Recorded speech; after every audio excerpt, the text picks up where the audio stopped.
वो दिन था 7 जून 2023 का, जहां पर महाराष्ट्र के थाने में भयंकर क्षेत्र की एक बहुत बड़ी इमारत जिसका नाम गीता आकाश थी, जिसके साथ ही मंजिल में एक फ्लैट जिसका नंबर था 704। इसके आसपास में रहने वाले लोग काफी ज्यादा परेशान थे क्योंकि उन्हें कई सारी असहनीय बदबू आ रही थी जो कि उनके सहन से बाहर हो गई। इसके कारण वे पुलिस को कॉल करते हैं और पुलिस वहां पर पहुंच जाती है पता लगाने के लिए कि आखिर ये बदबू आ कहां से रही है। और पुलिस जबकि उस फ्लैट के अंदर जाती है, जो वह देखती है वह हैरान हो जाती है क्योंकि उस फ्लैट में पड़े हुए थे एक महिला के शव के कई सारे टुकड़े, कुछ टुकड़े जो कि वॉशरूम खून में सने हुए बाथरूम में रखे हुए थे, वहीं कुछ टुकड़े एक रसोई में एक कुकर में उबाल कर रखे हुए थे। पुलिस वालों ने ऐसा नजारा कभी भी नहीं देखा था, उनका भी दिल दहल गया। कोई भी समझ नहीं पा रहा था कि आखिर ये घटना कैसी घटित हो गई, ये सब किसने किया होगा। सारे के सारे लोग अपने दिमाग लड़ाते हैं कि आखिर घटना कैसे घटित हुई होगी, ये सब किसने किया होगा और कैसे किया होगा और आखिर क्यों ही किया होगा। तो गाइस, मैं सुना रहा हूँ आपको एक ऐसी कहानी जो कि दिल दहला देने वाली है। आई होप आप इससे जरूर कुछ ना कुछ सीखेंगे और क्राइम की घटनाओं से सतर्क रहेंगे। गाइस, एक कहानी है दो कपल की जिसमें दो लोग लिव इन रिलेशनशिप में रहते हैं। कहानी है 36 साल की लड़की सरस्वती वैद्या और उसके लिविंग पार्टनर जिसकी उम्र 26 साल की थी, जिसका नाम था मनोज साहनी। हम बात करें सरस्वती वैद्या की, तो सरस्वती वैद्या जिन्होंने अपना बचपन अहमदनगर के एक अनाथालय में अपनी 3 बहनों के साथ गुजारा था। वह अपनी बहनों के साथ ही अनाथालय में पली हुई थी। जब उनकी उम्र 18 साल की हो गई, तब सरस्वती वैद्या अनाथालय को छोड़कर अपने दूर के रिश्तेदारों के साथ रहना शुरू कर देती हैं। सरस्वती वैद्या जो कि गवर्नमेंट जॉब की तैयारी करती हैं, पर असफल होने के बाद उन्होंने स्टडी करना छोड़ दिया। वहीं हम बात करें मनोज शाह की, तो मनोज शाह भी एक पढ़ा लिखा आदमी था, वह भी अनाथ था, लेकिन उसने औद्योगिक प्रशिक्षण केंद्र यानी कि आईटीआई से औद्योगिक प्रशिक्षण संस्था से as a electrician trained electrician की पढ़ाई करी थी। इसके बावजूद भी उसे कोई भी काम नहीं मिलता। पैसों की तंगी होने के कारण वह एक राशन की दुकान में काम करना शुरू कर देता है। मनोज जो बचपन से अनाथ था ही, और तो और उसके परिवार के नाम पे बहुत ही कम लोग थे। उसके चाचा जो मधुकर शाहने जी थे, वह थाने में रहा करते थे। साथ ही उसके कुछ सदस्य कुछ चचेरे भाई बहन जो थाने में रहा करते थे, पर उनका इससे कोई भी संपर्क नहीं था। वही हम बात करें सरस्वती और मनोज के मिलन की, तो 15 साल पहले बोरीवली के बहावी नाका में राशन की दुकान पर मनोज शाहने और सरस्वती वैद्या आपस में मिलते हैं। मनोज साहनी जो किस किराने की दुकान में काम किया करता था, ये दोनों आपस में बात करते हैं और बातों ही बातों में सरस्वती जी से पता चलता है मनोज साहनी भी उसी की तरह ही अनाथ है और वह भी अहमदनगर का ही रहने वाला है। ये दोनों आपस में दोस्त बन जाते हैं। दोनों ही अनाथ थे, तो दोनों के बीच एक दूसरे के लिए एक सिंपैथी आ जाती है। और इसी बीच मनोज जो कि सरस्वती जिसके पास आर्थिक तंगी से पैसे नहीं थे, जो कि आर्थिक तंगी काफी ज्यादा परेशान थी, मनोज यहाँ पर उसकी हेल्प करता है। वह एक दुकान में सेल्स गर्ल की जॉब लगा देता है। मनोज जो कि हर मुश्किल में सरस्वती के साथ रहा करता था। मनोज और सरस्वती को एक दूसरे के साथ अच्छे लगने लगे। सरस्वती जो कि हर चीजों में मनोज का सहारा रहा करती थी, मनोज भी सरस्वती की हेल्प किया करता था। अब सरस्वती वैद्या मनोज और उसके नेचर को देखकर वह उसे पसंद करने लगती है। हालांकि दोनों के बीच 20 साल की उम्र का अंतर था, पर तब भी वह डिसीजन लेती है कि वह मनोज के साथ अपनी जीवन को व्यतीत करेगी। ये दोनों ही मीरा रोड में लिव इन में रहने आ गए। गीता नगर में वह किराए का मकान लेते हैं और साथ में रहना शुरू कर देते हैं। ये दोनों ही ज्यादा सोशलाइज नहीं थे, यानी कि लोग अपने पड़ोसी से ज्यादा बात नहीं किया करते थे, ना ही कहीं आया जाया करते थे। पर ये दोनों आपस में एक दूसरे से काफी प्यार से बात किया करते थे और इनके प्यारों को देखकर पड़ोसी को यही लगता था कि दोनों शायद पति पत्नी है। फिर जाता है 7 जून का दिन यानी घटना वाले दिन, जहाँ पर पुलिस जो कि फ्लैट में पहुंचती है, डोर नॉक करती है, पर मनोज जहाँ पर दरवाजा खोलता है वो पुलिस को देखकर वहां से भागने की कोशिश करता है, पर बाहर कई सारे लोग थे जिसने उसे पकड़ लिया। वहीं सरस्वती की हत्या का राज जानने के लिए पुलिस मनोज साहनी को हिरासत में लेती है। मनोज साहनी जिसके चेहरे में कोई भी एक्सप्रेशन नजर नहीं आ रहा था। 56 वर्ष का मनोज साहनी बयान देता है, जहां पर वो पुलिस को बताता है कि कैसे मैं मनोज साहनी हूं जो कि इस फ्लैट में काफी सालों से रहा करता था। सब कुछ ही ठीक चल रहा था। सरस्वती जो कि अपनी 10वीं कक्षा की एसएससी परीक्षा के में शामिल देने का बारे में विचार कर रही थी। मैं उसे मैथ्स पढ़ाया करता था। पुलिस को फ्लैट से एक बोर्ड मिला था जिसमें कई सारे मैथ्स के सवाल लिखे हुए थे। वह यहाँ पर बताते कि सरस्वती वैद्या जो कि उसके लिए बेटी की तरह थी, उसने सरस्वती को नहीं मारा। सरस्वती वैद्या जिसने कीटनाशक खाकर अपनी जान ली। उसने कहा कि 4 जून के समय में अपने घर वापस आया, वह जमीनें पड़ी हुई थी, उसके मुंह से झाग निकली हुई थी। मैंने देखा कि वो उसकी सांस नहीं चल रही है, यानी उसकी मौत हो चुकी है। इसके बाद पुलिस के पकड़े जाने के डर से मैंने सोचा कि क्यों न उसके शव को ठिकाना लगाया जाए। उसने सरस्वती के टुकड़े कर दिए और सरस्वती की हत्या के बारे में जानने के बाद मुंबई में रहने वाले सरस्वती वैद्य की तीनों बहनों ने पुलिस के साथ संपर्क करा और अपने बयान देकर उससे बताया कि कैसे मनोज और सरस्वती दोनों ही पति पत्नी थे। दरअसल 8 साल पहले उनकी बहन सरस्वती ने मनोज के साथ एक संबंधी में शादी करी थी। ये लोग काफी खुशी के साथ अपनी लाइफ को स्पेंड कर रहे थे, पर इनके बीच उम्र में काफी ज्यादा अंतर था। उन्हें शादी के बारे में उन्होंने किसी को भी नहीं बताया था, क्योंकि ये दोनों एक दूसरे से 20 साल बड़े छोटे थे। यही कारण था कि सरस्वती हमेशा मनोज की परिचय अपने मामा के तौर पर लोगों को इंट्रोड्यूस कराया करती थी। सरस्वती की बहनों ने जो बयान दिया था उसे सुनने के बाद पुलिस कड़ाई से मनोज से पूछताछ करती है और यहाँ पर मनोज शादी की बात को एक्सेप्ट कर लेता है।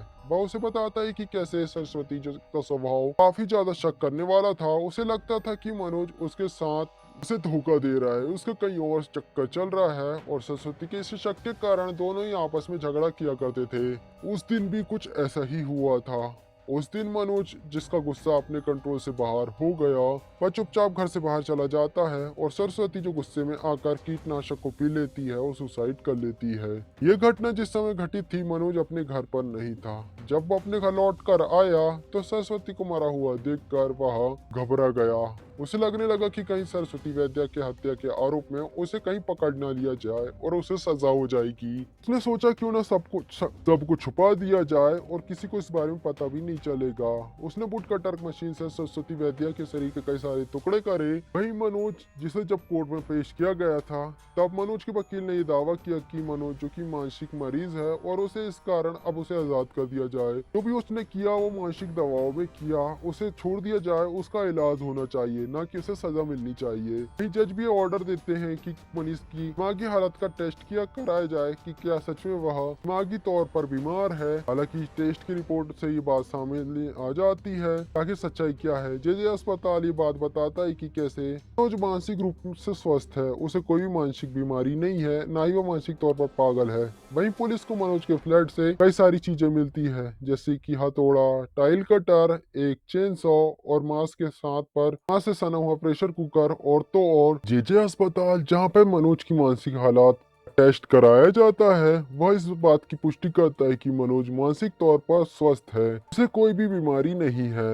वहीं पुलिस जो कि मनोज के फ्लैट से कई सारे सबूतों को इकट्ठा करती है, जहां पर उन्हें एक हथौड़ा, एक टाइल कटर, एक चेन सॉ और तो और मांस के साथ एक प्रेशर कुकर, मांस के पकड़े हुए टुकड़े, प्लास्टिक की बाल्टियां जो कि खून से सनी हुई थी और भुने हुए मांस के टुकड़े, जिनके साथ में एक पीतल का बर्तन था। मांस के टुकड़ों के साथ तो स्टील के चम्मच भी किचन पर मिले हुए थे। सरस्वती जिसके बाल किचन पर रखे हुए थे और तो और इस मांसों की बदबू को सहन करने के लिए या उन्हें छुपाने के लिए खुशबू की कई सारी शीशियां भी वहां पर रखी हुई थी। वहीं पुलिस जो आसपास पूछताछ करती है, पुलिस एक दुकान पे जाती है जिसका नाम था कार्तिका इंटरप्राइजेस, जहां पर दुकान का मालिक पुलिस को बताता कि कुछ दिनों पहले मनोज जो कि चेन सॉ की मरम्मत कराने के लिए इस दुकान पे आया था। उन्होंने मनोज से पूछा था कि आखिर वह उसका क्या यूज करता है उस चेन सॉ का, वो यहाँ पर खराब हो गई। यहाँ पर मनोज उन्हें कोई भी आंसर नहीं देता। पुलिस जिसके हाथों कई सारे सबूत लग चुके थे, वह मनोज को रिमांड पे लेती है और पुलिस की शक्ति के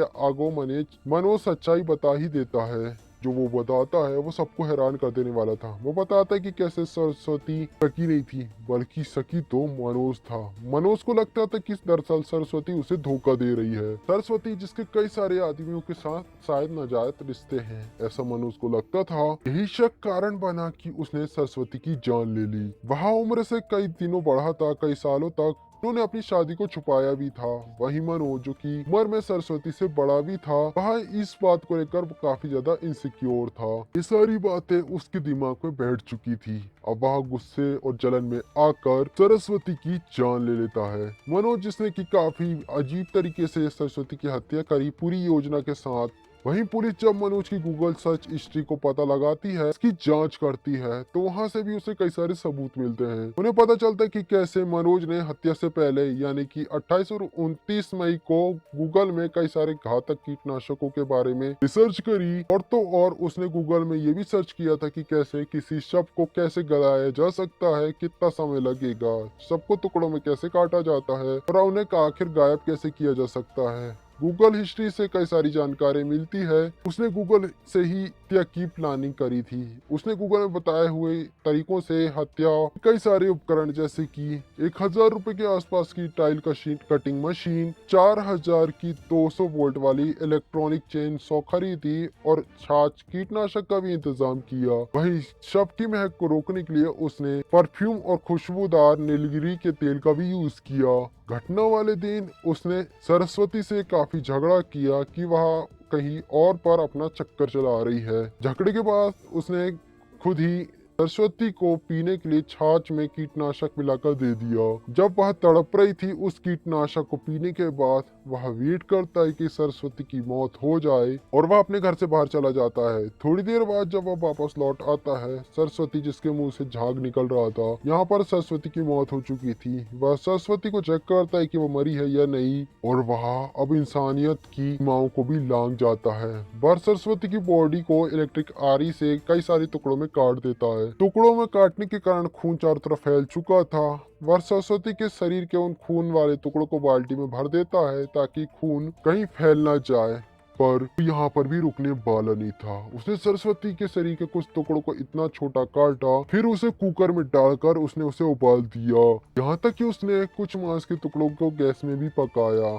वहीं बाद में उन सारे टुकड़ों को कुत्तों को खिला दिया। अब पुलिस कार्तिका इंटरप्राइजेस के मालिक, वही छाछ बेचने वाले, कीटनाशक बेचने वाले, उन सारे लोगों से जिनसे मनोज ने उन सारे सवाल को खरीदा था, उनके बयानों को दर्ज किया। सारे सबूतों के आधार पर पुलिस अपने सारे पक्ष को तैयार करती है और मनोज को धारा 300 के तहत आरोपी साबित कराया जाता है। उसे जेल भेज दिया जाता है। कहा जाता है कि ये मुकदमा अभी भी कंटिन्यू है। मनोज के वकील यहाँ पर और भी कोशिश कर रहे हैं। वे इस मामले को एक नई दिशा देने का कोशिश कर रहे हैं, जहाँ पर उनका कहना है कि मनोज, जिसका HIV पॉजिटिव टेस्ट किया गया था 2008 के आसपास, उसके बाद मनोज के सरस्वती के साथ कोई भी संबंध नहीं थे। पुलिस ने एक काफी बड़ी चार्जशीट लगभग 1200 पेजेस की और 68 विटनेस का सारा ब्यौरा कोर्ट में पेश किया। उनका ये कहना था कि सरस्वती को इंसाफ बहुत जल्द मिल जाएगा।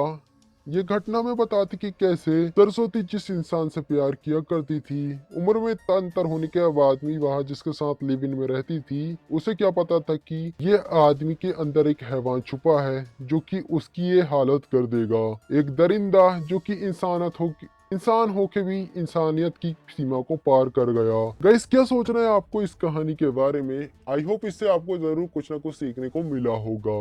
आपका क्या कहना है इस बारे में कि आखिर उस आदमी को क्या सजा मिलनी चाहिए कि सरस्वती को इंसाफ मिल सके? कमेंट बॉक्स में जरूर बताइएगा। सो गाइस, ये रही सरस्वती वैद्या की कहानी। गाइस, वीडियो अच्छा लगा प्लीज वीडियो को लाइक कर, चैनल को सब्सक्राइब करना ना भूलें, क्योंकि मैं इसी तरीके की कई सारी क्राइम की घटनाओं को मैं एक्सप्लेन करता हूँ इसी चैनल में। सो गाइस, मिलते हैं नेक्स्ट वीडियो में, तब तक के लिए बाय।